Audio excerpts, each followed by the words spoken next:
The Detroit Pistons have officially broken me. Passing lane, sky's a jam. Dynamite dunk and the crowd loves it.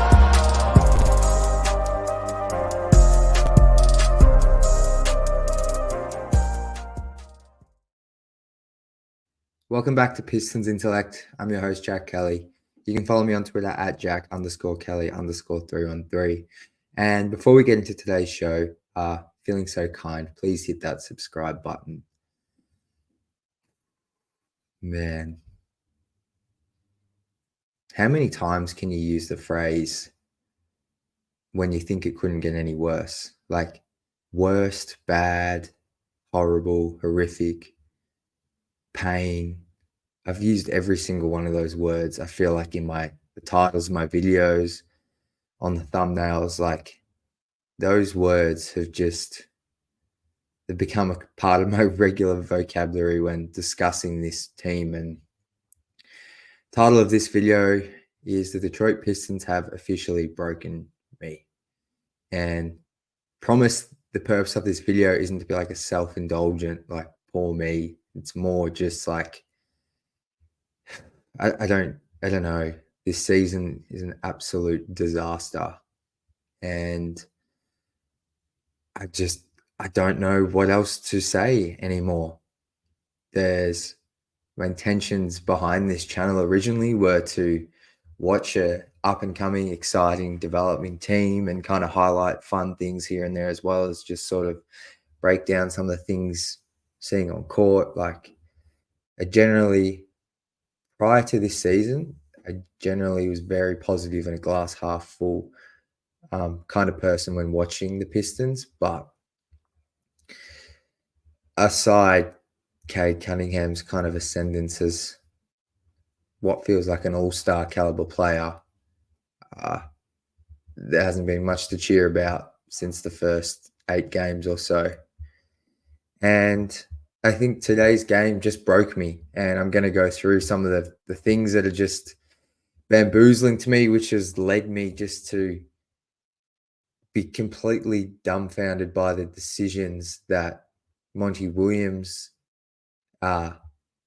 continues to make, and also just the play he continues to enable on court, as well as some of the things these young guys are doing, which, you know, Monty is responsible for, but also some of the boneheaded plays these young guys are making are kind of not who I think they are. But I think because this team is in such a horrific position where they have lost, I mean, I think today's loss takes them to 36. Sorry, I want to make sure I get this right. Yeah, today's loss was their 35th win. Loss, sorry. I wish it was their 35th win. So they're now 3-35 on the season as they fall to the Spurs, who coming in tonight were 5-30 and the second worst team in the league. But the Pistons lose to them on their home court by 22. But as I was saying, what we saw on the floor tonight was just an embarrassment, an absolute embarrassment for pretty much the entire game. And yeah, some of these losing habits, the decisions these young guys are making, like I said, the play Monty's enabling, it just all seems bad. It all seems bad. This is nothing like prior seasons where you've been able to watch the young guys and go, oh, see this flash and kind of think, okay, like that's a good habit they're going to develop. Like, and that's just why I'm feeling like broken and just got nothing to say and nothing really positive to draw, because it really is all bad. Like, I mean, I guess we'll just get into this game, but like, I think we'll just start with this. The starting lineup comes out, and that's been a contentious topic for Pistons fans all season, but especially these past 2 games with Cade out. Who Monty elected to start in Cade's wake was going to be interesting, and he, past 2 games, has inexplicably gone with just replacing Cade with Killian and keeping Killian Hayes and Isaiah Livers in the starting group. And I tweeted out some stats before the game. Lineups featuring Killian Hayes and Isaiah Livers are minus 21.4 points per 100 possessions. And for those that don't understand that net rating, I can tell you it's horrific.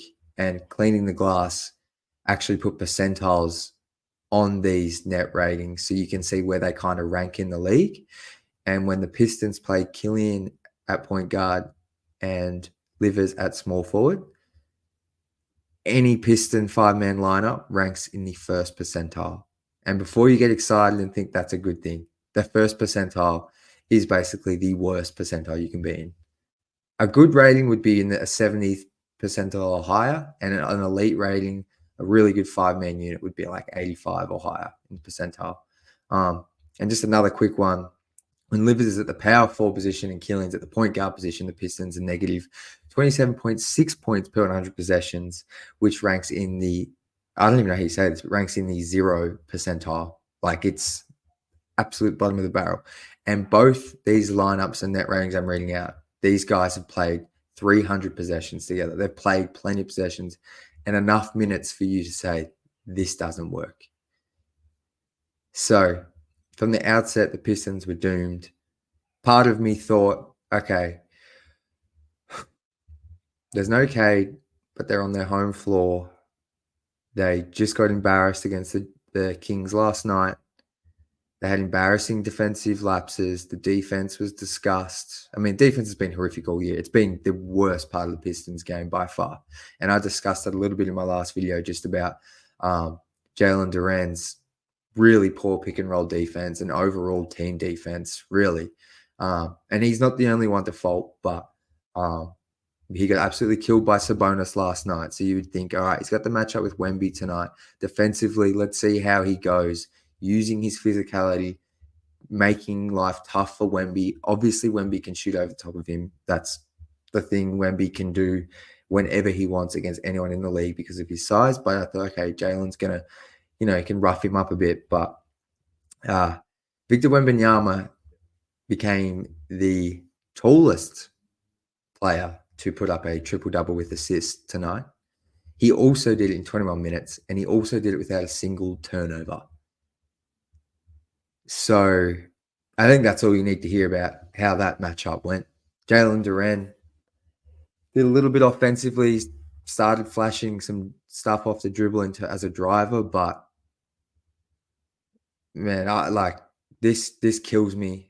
And we saw it in Summer League, and I wasn't a fan of it. And he took 4 dribble pull-up jumpers, bricked them all, and he took a turnaround jumper in the mid-range out of a post-up that actually went in. But I just think that is the thing that killed me was the fact he was just dribbling it up the court and pulling up and shooting it while the Pistons are down 20 in the third quarter. Like he's doing this in the third and fourth quarter when there's plenty of time to go. No pass possessions. Jalen Duren dribbling down and shooting from the free throw line and bricking it. That is atrocious basketball. Absolutely atrocious. When the game is still there to be won, I know the Pistons suck, and I know like they probably weren't going to win this game, but you're playing the second worst team. Have some pride. Like, and this is on Jalen because I don't understand. Like, he's obviously been enabled by the coaches to do this. And Monty spoke about, letting Jalen do more off the bounce. But I'm sorry, 5 jumpers for a guy that cannot shoot the ball at an NBA level. I don't get that. And what he was allowed to stay on the floor. Like, Monty left him out there. And that's just, to me, like, does anyone have any pride? Like, that is, I don't get it. I do not get it. And like, it's just a sign of everyone's given up. They're mentally shot. No one cares. Like, it's just so embarrassing. And it's just part of the reason why, like, I'm just out. Like, I am done. I am done until a significant change is made, whether that's trade, change in GM, change in coach, change in ownership, a change that will lift and be significant enough to shake things up within this organization, because they just feel stale and they are used to losing. They don't even feel like they care. And they can say they care, but what I saw on the floor tonight, I don't think any of these people have bad character or anything like that, but this current situation has sucked the life out of everyone that is stepping on that hardwood, coach or player, each and every night, and it looks like they don't care. And that Jalen Duren thing is just one of the things we saw. Continuing to start Killian Hayes and Isaiah Livers is just another one of those things. The next thing I'll get to that just is becoming more bizarre by the minute, and that is Asar Thompson once again registering less than 20 minutes a night. Tonight he plays 15 minutes. 3 of those minutes he got thrown in at the end in junk time. And I tweeted out a few days ago, once the Cade injury was announced that he was going to be out or reassessed in 7 to 10 days, I said, play Asar 28 minutes plus. You have nothing to lose right now. You are not winning without Cade Cunningham, in the sense of like the odds are so stacked in you. Let Asar get some on-ball reps now. Let him try and develop. But Monty is still trying to win. Well, I don't even know. I don't know what he's doing. He's got like Isaiah Livers, I get in theory, can space, but he has been a horrific three-point shooter this season. Killian Hayes cannot space. Marcus Sasser is not a backup point guard. Let Ivy and Asar get some reps as ball handlers while Cade's out. Let Sasser play off those guys and play as a secondary creator alongside Killian, alongside Ivy. If you're not going to start Asar, maybe start Sasser, someone who can shoot. Heck, yeah, I don't know. It's just, it continues to be baffling. And each one of these things I list, this isn't me saying I know more than the coach. I know more than anyone. It's just like, try something else. Like I don't know. It's just so hard to watch. Like, so hard to watch. And then the other thing I want to get to, and once again, I tweeted this out during the game. What is going on with Marvin Bagley? If there was ever a night to speculate on what is going on, it was tonight. James Wiseman was disastrous in his minutes tonight. I counted 4 to 5 times he fumbled a rebound and it either went out of bounds back to a Spurs player who would then get an open 3 or second chance points. Or there was one where he just blatantly, he was wide open. Spurs had started getting back in transition defense. No one was around. Goes up to grab a completely uncontested rebound and it comes off his fingers and goes out of bounds under the basket. Like, inexplicable stuff. And Monty just left him in. Monty did not put Marvin Bagley in once. So there's 2 things that I can think of why Bagley is not playing at all. Because if there was ever a game for him to play, it was tonight. Isaiah Stewart's out.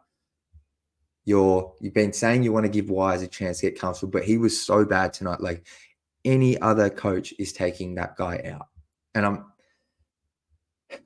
But no, Monty leaves him in.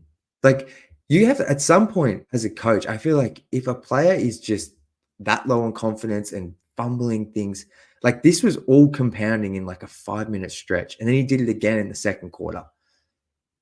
Like, take the player out. Like, he's clearly just having a horrible stretch. Like, get him out of the game. Like, this is more like save the player from himself as well. Like, you have a really good backup scoring big there. Marvin Bagley will never be good defensively, but offensively, he's pretty darn good as a backup scoring 5, especially on this team. You have him sitting there. So he's not on the injury report, so that's not it. So like I said, there's 2 things. Either the first one is Marvin Bagley has done something behind closed doors, broke a team rule, done something, violated something that has put him so far down the bench that And it has gone against some form of team rule that has made him, Monty has stripped him from any playing time for X amount of games. But even that, I feel like you would hear something if that was the case. And a thing to push back against that idea as well is that I believe Marvin Bagley's agent tweeted out a couple of games ago, might have even been yesterday against the Kings, that Marvin's in a good place mentally. And I find that timing weird considering Marvin I don't think he's played at least in the last 5 games. And it feels like it's been longer than that.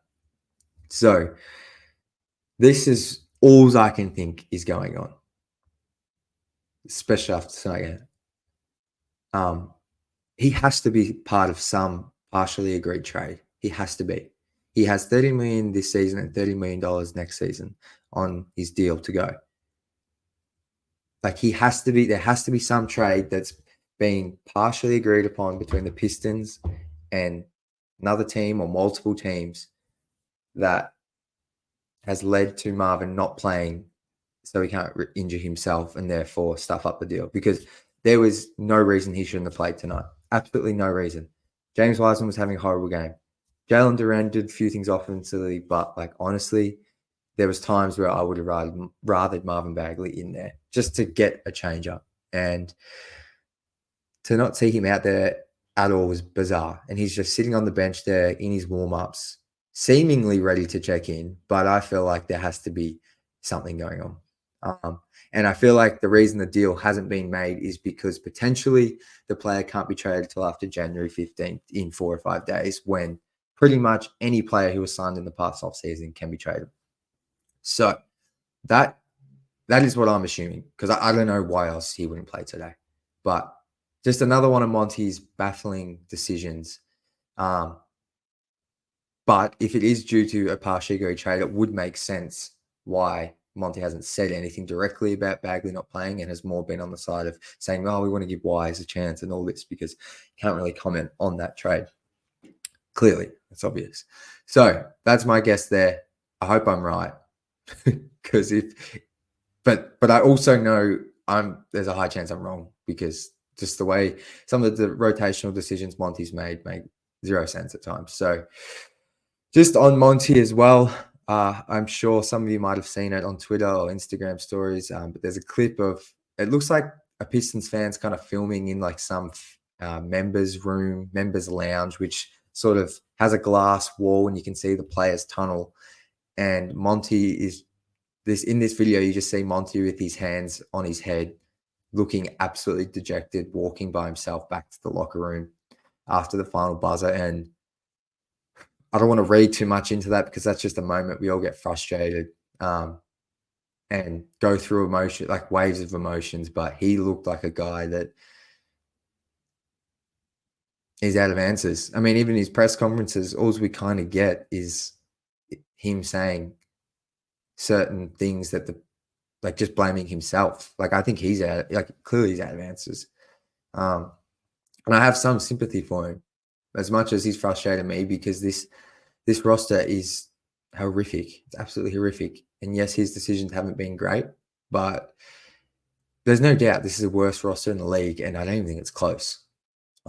It is not close. Just in terms of rolling up, they might have more potential than, say, the Wizards, but even I'm starting to think Cade's a guy. But, each game that goes past where, Cade's not in there, Ivy, Duran, Asar continue to just kind of, I just don't feel like I felt one of them have a monster game in the sense of really a game-changing performance. And Asar, we saw some defensive stuff, but he's a rookie. I don't expect as much of him. It's more Ivy and Duran, and Duran's defense is really starting to stand out. And that was something I was big on over the offseason he needs to improve upon. Yes, he's young, but some of this positional stuff with the amount of basketball he's played, it starts to become he's just, and I was a huge Andre Drummond fan. I know he had his flaws. I think he was harshly criticized, but he also had a lot of deserved criticism for his body language and stuff. The Jalen Duren we saw tonight reminded me of Andre Drummond towards the end of his career in Detroit. Taking jumpers, taking bizarre shots, trying to take it off the bounce in the half court consistently. Like just taking a lot of shots that look awkward. And yes, some of them go in, but then having defensive lapses, struggling to protect the rim, getting cooked by his man. It feels very Andre Drummond-y, and it feels like the way he's developing and the way he's been training and his goals in his development, it feels like they've been heavily offensively geared. And I'm all for him developing his offensive game. I think he has more offensive feel than Andre, but Andre did the same thing where he wanted to be this 20-point per game scorer, and it felt too forced. And I don't think Jalen Duren has the tools to be a 20-point per game scorer in the league. I think he's going to make the bulk of his money on the defensive end if he can become good there. And then on offense, he can be a role man. He can be a bit of a passing hub out of handoffs, a cleanup guy. Every now and then face up in the post. I don't mind that because he's shown he's got a decent handle. But the way he was acting tonight and the kind of effort at times he had reminded me a lot of Andre Drummond towards the end of his time in Detroit. And that's not what we want for Jalen Duren. And I say that as a big Drummond fan. So, just a horrible, horrible night to be a Pistons fan. It's been a horrible season. And yeah, honestly, as far as kind of change being needed, I mentioned it before, but like, it honestly feels like there is no point watching this team. Like, and I don't want to advocate for that as in saying you should not watch, because anyone support the team in any way you like to. But in my opinion, like, it is just like a painful watch. And beating that Raptors team, but I get why people say that was bad because it took the national attention off the Pistons. But I think after tonight, that national attention's coming back. And once they lose again to the Wizards in 2 games' time, I think, like, especially because they'll be getting close to that double-digit losing streak again, I think the attention's going to ramp back up. So I'm still happy they won that game, if anything, just for the fact to see Cade and those young guys be able to just enjoy something, get the stress off them for 24 hours after going through 2 months of basketball hell. But yeah, that win, if they hadn't won that game against the most depleted Raptors team who just lost half their rotation, this would be their 34th straight loss. Like, I think it's safe to say if this team doesn't make a change, it is the worst team of all time. Like, statistically, it will be. Like, and that won't just be a claim. And like, statistically, this will be the worst team of all time. So, I think I'm just going to end here. How painful was it to watch Victor Wembanyama? Like, all that losing we went through end of last season was in the hope that the Pistons would land that number 1 pick and have a chance to take Victor Wembanyama. Yeah. Whilst I was in pain watching this game, like, part of me was sort of imagining what it could be like if Victor was playing at home tonight instead of on the road and he was in the Pistons colours alongside Cade. Yeah, he's just an amazing talent, and rightfully, I believe, is now first in the Rookie of the Year race. But it's kind of fitting. Like, this feels like the Pistons' absolute lowest point, and to get beaten by 22 at the hands of the next face of the league in Victor Wembanyama, kind of fitting. A guy that we all wanted so badly to be a Piston, and yeah, I think that moment, that lottery, the Pistons fell in, and I think Asad Thompson is going to be fine, but the Pistons didn't get the number 1 pick, and I think that's going to be a moment because I feel like that front office, they put so much into, and rightfully so, into ensuring the Pistons finish with the worst record, and the hope was it feels like maybe they were banking on getting Wemby, and he, because if they had Wemby this season, they clearly wouldn't be this bad. They probably wouldn't be a whole lot better. Like, look at the Spurs going. But I feel like Cade and Wemby win you more than 3 games to this point. But at least there's that hope. Like, those two together would have bought you so much more time. But nonetheless, that didn't happen. And yeah, I think for the time being, for me at least as a fan, and I guess as a content creator, I'm taking some time off. I'm still going to watch the games when I can. But until Cade Cunningham is back healthy, which could still be 2 weeks away, or unless the Pistons make some form of change, significant change, like I outlined earlier, I think this will be it from me for the time being. And because this channel was meant to be, like I said in the opening, something that we could grow with the team this year. They were meant to take some form of leap, even if it wasn't going to be a huge win-loss leap and they're going to be the play-ins. Like, we were still meant to be on an upward trajectory. This was meant to be the best season with Cade Cunningham under Troy Weaver. Things was meant to start meshing, and they couldn't be falling apart anymore. So, yeah, I think I'm out. Just for the next few games until we get some form of news, which probably we won't get. But tonight was really, really bad. Sell the team chants were as loud as I've ever heard. Obviously, we had those few games before the streak was broken where they were there, but they were chanting sell the team in the 3rd quarter. Like, everyone's had enough. Everyone's had enough. And I don't know how the higher ups in this organization continue to sit back and not have made a change. And I understand a trade's difficult probably to make with where the season's at, with the trade deadline still being like a month away. But I don't know how Tom Gores kind of sits there and thinks Troy Weaver's the guy. I really don't. Like, he truly hasn't done anything this season to kind of warrant being around longer. He built this team. He's at the face of this. He's the architect of this team. Whether you want to say behind the scenes, he doesn't have all the say. Like, he's a GM. So maybe Troy's getting. Maybe when this is all said and done, we find out that some of these decisions weren't Troy's, but he's a head man, and he hasn't done anything really since this ship started sinking to give you faith that things are on the right track. So then I'm going to end it there, guys. And ladies, please drop your thoughts below.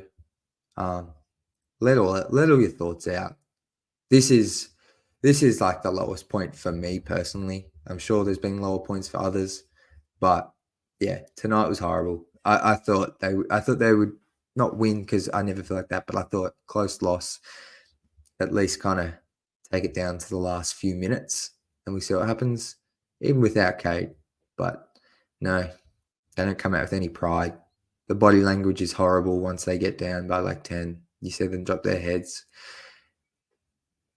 And honestly, I don't really blame them, because they know they can't win. And that's when you know your team is cooked. So drop a comment below. Leave a like, hit subscribe if you enjoyed the show. I appreciate all the love as always, as rough as this season has been. But until Cade is back, or until some form of major news drops about this team, I have to say it, as always, go Pistons.